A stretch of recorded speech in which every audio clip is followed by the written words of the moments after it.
All of you. आज हम पढ़ेंगे जैव संसाधनों का वितरण और उपयोग।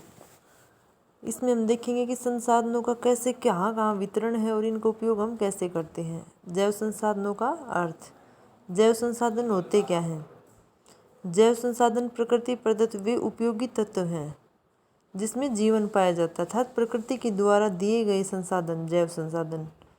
पशु पक्षी, वन उत्पादन, फसलें, मत्स्य, समुद्री जीव तथा वनस्पति, मनुष्य सब क्या हैं? जैव संसाधनों के उदाहरण हैं। मानव भी एक जैव संसाधन है। मोटे तौर पर जैव संसाधन 3 प्रकार के होते हैं। पहला वनस्पति संसाधन, प्राणी संसाधन और मानव संसाधन। वनस्पति संसाधन में हम देखेंगे किसी विशिष्ट पर्यावरण में एक दूसरे के साहचर्य में पनपने वाले पेड़ पौधों की विभिन्न जातियों के समूह को वनस्पति कहते हैं। वनस्पति एक प्रदेश में विविध दृश्यावली प्रस्तुत करती है, जैसे वन स्थली हो गया, घास स्थल हो गया, झाड़ियाँ हो गई। ये सब अध्ययन की सुविधा के लिए विद्वानों ने इसको अलग अलग भागों में बांटा। फिर ये वन संसाधन प्राकृतिक रूप से स्वतः ही उगने और बढ़ने वाले पेड़ पौधे तथा घास के सघन आवरण को हम क्या कहते हैं? वन। अर्थात प्रकृति के साथ होते हैं, वो अपना प्रकृति के साथ साहचर्य बनाते हैं। अपनी अत्यधिक और आर्थिक और पर्यावरणीय उपयोगिता के कारण वनों को हरा सोना और हरे फेफड़े कहकर संबोधित किया जाता है। अब देखो वन संसाधनों को क्या क्या प्रभावित करता है। संसार के सभी भागों में एक जैसी प्राकृतिक वनस्पति नहीं पाई जाती, क्योंकि सब जगह की जलवायु कैसी है? अलग अलग है। जलवायु से वनस्पति सीधे रूप से प्रभावित होती है। ठंडे प्रदेशों में अलग वनस्पति पाई जाएगी, गर्म प्रदेशों में अलग वनस्पति पाई जाती है। वनस्पति की प्रादेशिक भिन्नता वहाँ के धरातल, जलवायु, भूगर्भिक संरचना, प्रकाश की अवधि, मिट्टी की दशा, इन सब पर निर्भर करती है। इन सभी भौगोलिक तत्वों के संयुक्त प्रभाव के आधार पर हम वनस्पति पेड़ पौधों और घास के रूप में दिखाई पड़ती है। पेड़ पौधों पर सबसे ज़्यादा असर जलवायु का होता है। पेड़ों की ऊंचाई, मोटाई, पत्तों की स्थिरता, जड़ों की गहराई, ये सब किसके ऊपर निर्भर है? जलवायु की दिशाओं के अनुरूप। आर्द्रता और तापमान की मात्रा के अनुसार वनस्पति लंबी, छोटी, सदाबहार, पतझड़ी, विरल, कोमल तथा कटीली भी हो सकती है। अत्यधिक शीत एवं अत्यधिक शुष्क क्षेत्र वनस्पति विहीन होते हैं। इसी कारण वनस्पति को जलवायु का मापदंड भी कहा जाता है। वनस्पति और आर्द्रता, तापमान में सहसंबंध दिखाया जाता है। अब देखो वन संसाधनों का भौगोलिक वितरण।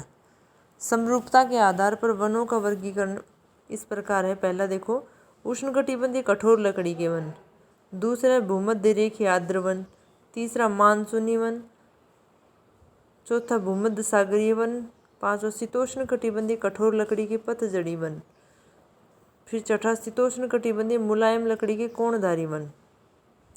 इसमें देखो उष्णकटिबंधीय कठोर लकड़ी के वन। संसार में उष्णकटिबंधीय कठोर लकड़ी के वन उच्चतम तापमान, अधिक वर्षा वाले क्षेत्रों में, अर्थात इनकी लंबाई खूब होती है, सघन होते हैं, तापमान भी ज़्यादा होता है, वर्षा भी अधिक होती है भूमध्य रेखा के आसपास। तापमान और वर्षा की विशेषताओं में अंतर होने के कारण कठोर लकड़ी के इन वनों को 2 भागों में बांटा गया। पहले भूमध्य रेखीय आर्द्र वन और दूसरा है मानसूनी वन। भूमध्य रेखीय आर्द्र वन वो होते हैं, ये उष्णकटिबंधीय उन क्षेत्रों में मिलते हैं जहाँ 200 सेंटीमीटर से ज़्यादा बारिश होती है। इन वनों पर सबसे अधिक विस्तार भूमध्य रेखा से 5 डिग्री उत्तर और 5 डिग्री दक्षिण में है। ये वन अफ्रीका के जायरे बेसिन, गिनी बेसिन, दक्षिण अमेरिका की अमेजन नदी घाटी, एशिया, मलेशिया, इंडोनेशिया के द्वीपों, भारत के पश्चिमी घाट तथा असम में पाए जाते हैं। अमेजन नदी घाटी को इनको सेल्वा कहा जाता है। अलग अलग जगह इनको अलग अलग नामों से संबोधित किया जाता है। साल भर ऊंचे तापमान और भारी वर्षा के कारण ये वन बहुत सघन होते हैं। ऊपर से देखने पर आस पास उगे असंख्य पेड़ों के पत्ते मिलकर एक चंदावा का निर्माण करते हैं। यह हरा आवरण केवल वहाँ टूटता है जहाँ जंगल से कोई नदी गुजरती है, जहाँ खेती के लिए वनों को साफ कर दिया जाता है। सघन चंदेरों की बाधा के कारण प्रकाश भूतल पर नहीं पहुँच पाता, क्योंकि आपस में मिले हुए होते हैं ऊपर जाके, जिससे वहाँ पर प्राय अंधकार छाया रहता है। सूर्य का प्रकाश अधिक से अधिक प्राप्त करने के लिए इन वनों में लंबाई बढ़ती है, होड़ रहती है, जिससे इनके तने पतले रह जाते हैं और शाखाएं कम, किंतु ऊंचाई बहुत ज़्यादा हो जाती है। तो देखो ऊंचाई के हिसाब से इन वनों के 3 भागों में बांटा गया। लंबे पेड़ वाले 50 से 30 से 45 मीटर। यद्यपि भूतल पर घास नहीं उग पाती, फिर भी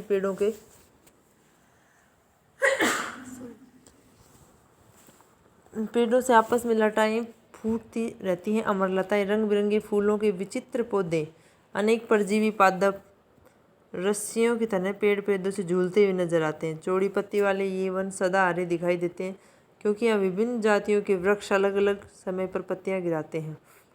इन वनों में पाए जाने वाले आर्थिक दृष्टि से महत्वपूर्ण महोगनी, रोजवुड, आम, ब्रूस ये सब। भूमध्य रेखीय आर्द्र वनों के आर्थिक धोन में कई समस्याएं आती हैं। अधिक गर्मी के कारण इन वनों के वृक्षों की लकड़ी कठोर हो जाती है। एक ही जाति के वृक्ष एक ही स्थान पर अधिक संख्या में नहीं पाए जाते। रैसेल के अनुसार इन वनों में 100 वर्ग गज में जितने प्रकार के वृक्ष पाए जाते हैं, उतने प्रकार के वृक्ष कनाडा में वन प्रदेशों में 100 वर्ग मील में मिलते हैं। अर्थात यहाँ पर वनस्पति की विविधताएं हैं। सड़क व रेल मार्ग की अनुपस्थिति है। अंधेरा, कीचड़, पहुँच की दिक्कत, ये सब इसमें समस्याएं हैं। वनों की विषैले कीड़े मकोड़े, सांप, जहरीली मक्खियाँ, ये सब मिलते हैं। फिर मानसूनी वन, ये वन उष्णकटिबंध के उन क्षेत्रों में पाए जाते हैं जहाँ मानसूनी जलवायु पाई जाती है। मुख्यतः वन Bharat, Myanmar, Sri Lanka, Vietnam, Thailand, Laos, Cambodia, मध्य अमेरिका, पूर्वी ब्राज़ील, उत्तरी ऑस्ट्रेलिया में मिलते हैं। मानसूनी जलवायु की विशेषता होती है कि इसमें वर्षा की मात्रा अपेक्षाकृत 200 से सेंटीमीटर से कम ही रहती है। वर्षा ऋतु की अवधि सीमित होती है। परिणाम स्वरूप ये वन न तो सघन होते हैं और न ही सदाबहार। शुष्क ऋतु में जल की कमी के कारण इन वनों के वृक्ष अपनी पत्ती गिरा देते हैं। इसी कारण मानसूनी वनों को उष्णकटिबंधीय पतझड़ी वन भी कहा जाता है। इन वनों के वृक्षों की लकड़ी कठोर न होने के कारण ये आर्थिक दृष्टि से बहुमूल्य हैं।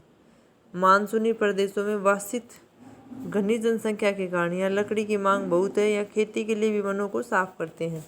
इसमें मुख्य वृक्ष मिलते हैं साल, सागौन, शीशम, जामुन, आम, बरगद, ये सब। फिर है भूमध्य सागरीय वन।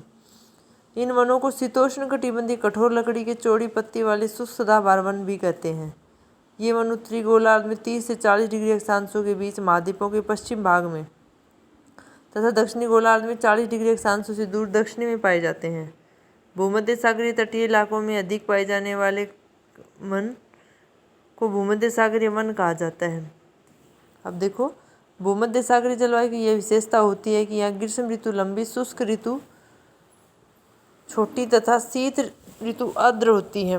सर्दियों में नमी के कारण इन वृक्षों पर पत्तियां बनी रहती हैं, किंतु गर्मी की शुष्कता से बचने के लिए वृक्षों ने वातावरण के अनुसार स्वयं को डालकर अपने अंदर कई विशेषताएं पैदा कर ली। इन वृक्षों की जड़ें मोटी और गहरी होती हैं, जो अधिक गहराई से वृक्ष के लिए नमी को चूस कर लाती हैं।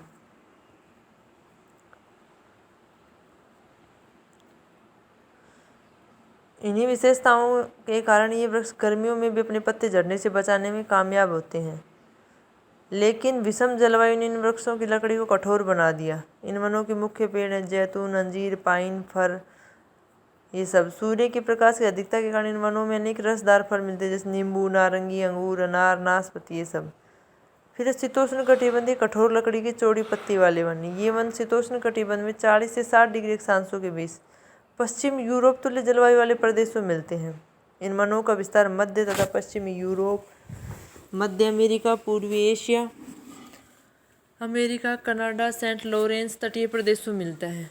इन प्रदेशों में ग्रीष्म ऋतु में साधारण गर्मी, शीत ऋतु में कठोर सर्दी तथा सारा साल अच्छी बारिश होने के कारण वृक्षों की लकड़ी कठोर, मजबूत, टिकाऊ होती है। कड़ी से सर्दी बचने के लिए इन वृक्षों के चौड़े पत्ते सर्दियों के में आरंभ में ही झड़ जाते हैं, जिसमें ये वन पूरी सर्दी पत्ती विहीन रहते हैं। इन वनों में है ओक, मैपल, बर्च, चेस्टनट, अखरोट, पॉपुलर, अस, ये सब। फिर शीतोष्ण कटिबंधीय मुलायम लकड़ी के कोणधारी वन। इन वृक्षों का नाम इन पर उगने वाले कोण के आकार फल पर रखा गया है। इन वनों का विस्तार उत्तरी अमेरिका, यूरेशिया, उत्तरी भागों में 50 से 70 डिग्री अक्षांशों के बीच पाया जाता है।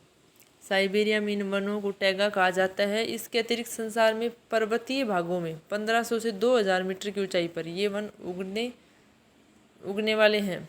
हिमालय, कश्मीर, यूरोप में आल्प्स पर्वतों की ढलानों पर ये वृक्ष मिलते हैं।